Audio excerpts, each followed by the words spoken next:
Welcome to the Clarioncast, where liberty lovers converge to converse. I'm Colin, U.S. Army disabled veteran, oathkeeper, small business owner, and founder of Clarion News. Today I'm solo to express what's in my heart about what it means to be libertarian, and some ways in which that applies to the real world today, at least in my opinion.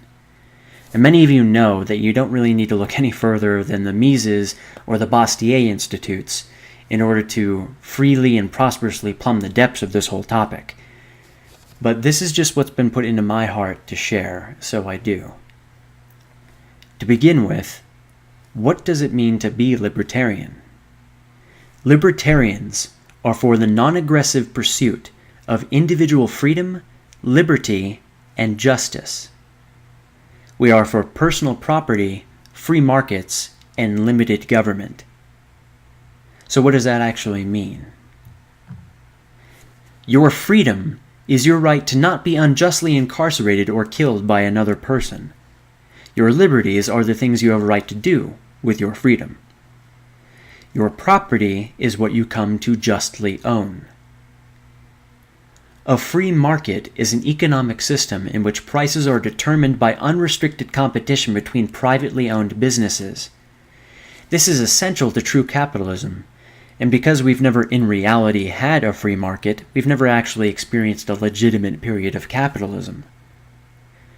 Limited government is the concept of promoting individual self-sufficiency and community voluntarism rather than enforced government dependence, and therefore endlessly growing and ever less ethical big government.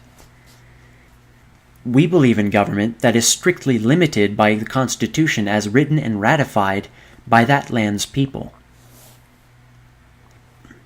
For the very finest elaboration of all of these points that does just the best job, I suggest that you pick up a copy of For a New Liberty, the Libertarian Manifesto by Murray N. Rothbard. Rothbard is the venerable father of modern libertarianism and one of the greatest intellectual and moral champions of both liberty and justice that we've ever been blessed with. So really, I can't recommend his work enough. One thing that undermines all of these is the failure to take personal responsibility.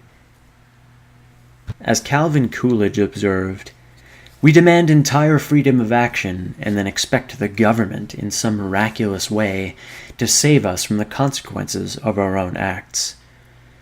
We want the right to run our own business, fix our own wages and prices, and spend our own money. But if depression and unemployment result, we look to government for a remedy. We insist on producing a farm surplus, but think that the government should find a profitable market for it. We overindulge in speculation, but ask the government to prevent panics. Now the only way to hold the government responsible for conditions is to give up our liberty for a dictatorship. If we continue the more reasonable practice of managing our own affairs, we must bear the burdens of our own mistakes. A free people cannot shift their responsibility for themselves to the government. Self-government means self-reliance." Coolidge wrote that in 1930. In 2012, we find ourselves already wholly given over to the slow-boil systems of technocratic dictatorship we were warned of by he and others such as Rothbard. In contrast to libertarians, both Democrats and Republicans are guilty of this type of paradigm that supports government reliance, that takes away the personal liberty of the individual. These are expressed in the following wrongs, and these are just to name a few. 1. Big government. 2. Aggressive warfare. 3. Prohibition. 4. Keynesian economics, which is an economic theory stating that active government intervention in the marketplace and monetary policy is the best method for ensuring economic growth, otherwise known as fiat commerce or mercantilism. 5. participating illegally in organizations such as the Bilderberg Group, in violation of the Logan Act, which is federal law, stating that elected officials cannot meet with foreign powers to plot in secrecy, as they do. 6. Central banking. This is where your money loses all of its backed value, and you become an indentured servant to a small oligarchy of international bankers who maintain absolutely unethical control, manipulating and ultimately crashing economies and increasing international debt in order to further consolidate their own power. There are 13 families at the highest levels of this economic control pyramid, those being the families of Astor, Russell, Lee, Bundy, Onassis, DuPont, Freeman, Krupps, Kennedy, Reynolds, Rockefeller, Collins, and this pyramid is led by their capstone, the Rothschilds. And number 7, both the Republican and Democrat political paradigms have a history of exchanging personal liberty for quote-unquote safety, as experienced with things such as the Patriot Act and the NDAA, the TSA, and the plethora of so-called cybersecurity legislation, not to mention renewed attempts at gun control, etc., etc. The war on drugs, I could go on. The key to defeating these anti-liberty stratagems is in understanding their method of attack and why these attacks are successful. All these attacks need to be successful to a devastating degree is apathy. And apathy stems from the failure of the people to grasp that freedom and liberty are two separate things. And because they're separate, people remain complacent until all of their protective liberties, or the greater majority of them, have been taken away, and it's their freedom itself that's come under attack. But by then it's too late to mount an effective defense. Our freedom is becoming ever more restricted, most noticeably seen when we attempt to travel. But our protective liberties are also under sustained attack. Many don't see the severity of the problem because those people don't exercise the liberties now most under attack, such as gun rights and freedom of speech. Freedom of speech, such as when people are reporting corruption. Bradley Manning still being imprisoned after 2 years. What was his crime? What was his crime but exposing corruption? Those are the very liberties under worst assault because they're our best forms of defense. They're the shields protecting all other liberties, not just for ourselves, but for other innocent people. Our health, education, economy, gun rights, free speech, the internet, the integrity of the media, and our personal property are all either under siege or direct assault. Many fires are burning, and the government is set to descend on us just for collecting the water to put it out. This is not an idle metaphor. In Medford, Oregon, a man was fined and jailed for collecting rainwater from ponds on his own land because of unjust laws which take water rights from landowners and give them to a state entity as having come from a government tributary, despite the fact that the water fell from the sky directly onto this man's land. This bizarre law was instituted in Medford in 1920, not long after the Federal Reserve's consolidation. And if you think about it, it's a declaration of the government of the state of Oregon that they assume the role of God over the people, that all of the water which falls from the sky onto private land in the county of Medford is tributary to Oregon's government masters. This man attempted to fight this ridiculous law and his own fining and imprisonment through the legal system, and he lost without a hope of victory. We are now treated as indentured servants who must continue to pay for land we already own, and then must pay for the privilege to work that land for the state. And then we must conform to the new regulations that come down endlessly, and then pay for ever-increasing and unrepresented taxes on the fruits of our labor. And then be fined and jailed for attempting to protect that land from wildfires and drought. Some of you won't stir until they go after the final prize, your very freedom itself, and that loss may come in the form of your death if you refuse to pay. These aren't idle words either. IRS Code 9.2.3.5 allows law enforcement agents to use deadly force if you resist paying for things such as aggressive warfare and public tax-funded abortions, which go against your religious freedom. What we're talking about is the government writing into law the authorization for tax enforcers to take your life for refusing to be extorted vastly more than we were by King George III when we seceded from England in 1776. Think about that.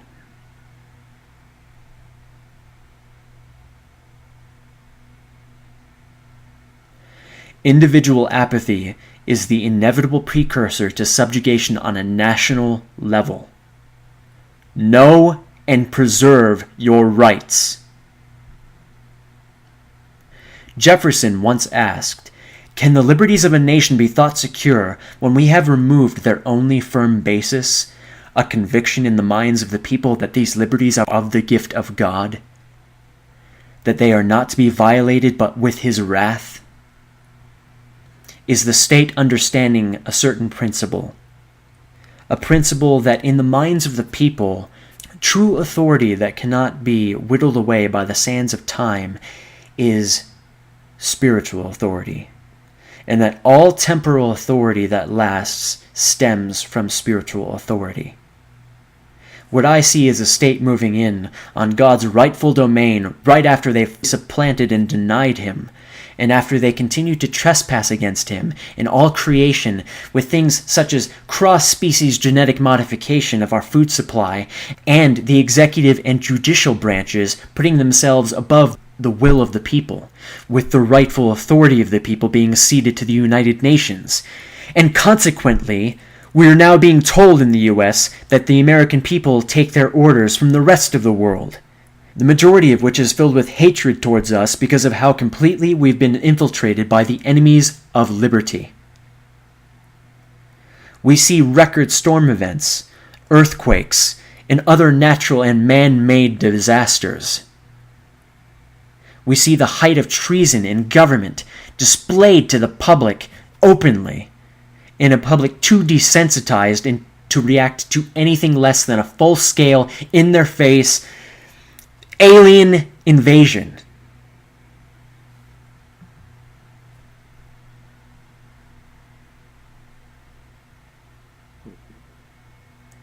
God, yes, God was the firm foundation, God was the rock. And then the state came in and said, no, you can't have God anymore. What you can have is you can have our mandate for you to send your children to us during the day so that we could teach them things to worship the state, to cut God out of every single aspect of your life and your personal life and your culture, your popular culture and everything, and denigrate everything about God and promote everything about the state. When you take God out of it, you take the right of the people. You take the foundation. You take the rock. And you say, build upon the sand. You say, build upon the sand. And we know what happens when we build upon the sand. Stop building on the sand. We need to get back to God and build on the foundation of his rock. Libertarianism is the execution of the Christian gospel in politics. Nothing more, nothing less. We see ourselves being judged according to our works. How could we overstress the importance of personal responsibility?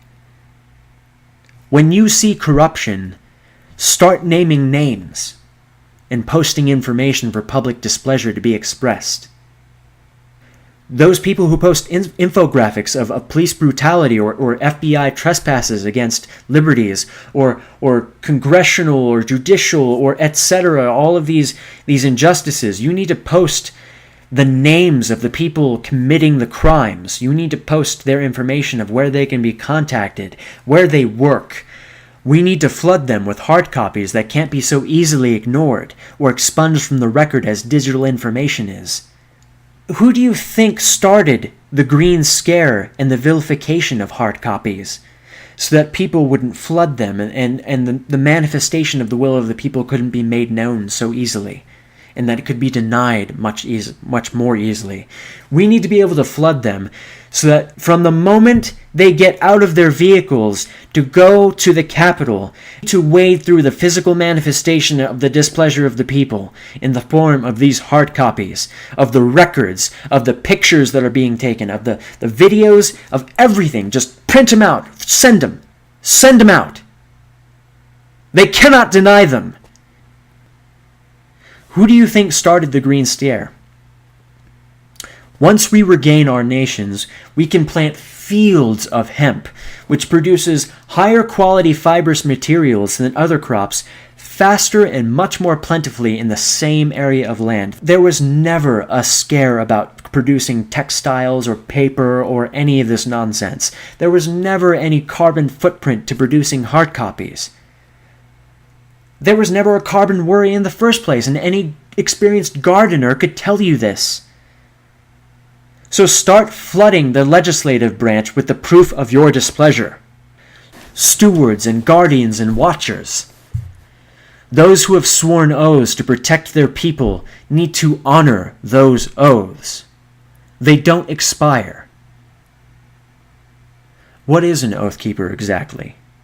It's anyone who swore to support and defend the Constitution of the United States from enemies, both foreign and domestic. This applies to whatever land you come from. And this applies most especially to the law enforcement in this country, who could pull our nation back from the point of no return by executing their oaths and arresting those who collude with entities such as the Bilderberg Group. U.S. Marshals who could be doing their work, who could be fulfilling their duty. Death is lighter than a feather, duty heavier than a mountain. Do your duty. I encourage every lover of liberty to stand by the following resolutions. 1. We will not obey orders to disarm the American people. 2. We will not obey orders to conduct warrantless searches of the American people. 3. We will not obey orders to detain American citizens as quote-unquote unlawful enemy combatants or to subject them to military tribunal. 4. We will not obey orders to impose martial law or quote-unquote a state of emergency on a state. 5. We will not obey orders to invade and subjugate any state that asserts its sovereignty. 6. We will not obey any order to blockade American cities, thus turning them into giant concentration camps. 7. We will not obey any order to force American citizens into any form of detention camps under any pretext. 8. We will not obey orders to assist or support the use of any foreign troops on U.S. soil against the American people to quote-unquote keep the peace or to quote-unquote maintain control. 9. We will not obey any orders to confiscate the property of the American people, including food and other essential supplies. 10. We will not obey any orders which infringe on the right of the people to free speech, to peaceably assemble, and to petition their government for a redress of grievances. Now, contrary to what the socialist media would have you believe, there are many great examples of citizens generating ample reward by taking personal responsibility for their own protection, such as seen in Kennesaw, Georgia, where it's mandatory that every head of household own a firearm for defense. Consequently, the people of Kennesaw enjoy one of the lowest crime rates in the nation and have been named one of the best 10 towns for families in America. This action of lawmakers in Kennesaw profited them for reasons expressed best by Bastiat, where in his essay, The Law, he writes, "Each of us has a natural right, from God, to defend his person, his liberty, and his property. These are the three basic requirements of life, and the preservation of any one of them is completely dependent upon the preservation of the other two. For what are our faculties but the extension of our individuality? And what is property but an extension of our faculties? That's from page 6. So why do we see property as an extension of ourselves and therefore interpret state limits on our ability to produce as an act of aggression against all personal liberty? Well, as John Locke said, every man has a property in his own person. This nobody has any right to but himself. The labor of his body and the work of his hands, we may say, are properly his. Whatsoever, then, he removes out of the state that nature hath provided and left it in, he hath mixed his labor with it, and joined it to something that is his own, and thereby makes it his property. It being by him removed from the common state nature placed it in, it hath by this labor something annexed to it, that excludes the common right of other men. For this labor being the unquestionable property of the laborer, no man can have a right to it, but him. The founders of the United States understood these interdependent principles well, and leveraged them in their war against state tyranny. The following declaration has not lost one speck of its just moral authority, but it grows every day in relevance. We hold these truths to be self-evident, that all men are created equal, that they are endowed by their Creator with certain unalienable rights, that among these are life, liberty, and the pursuit of happiness, that to secure these rights, governments are instituted among men, deriving their just powers from the consent of the governed, that whenever any form of government becomes destructive of these ends, it is the right of the people to alter or to abolish it, and to institute new government, laying its foundation on such principles and organizing its powers in such form as to them shall seem most likely to affect their safety and happiness.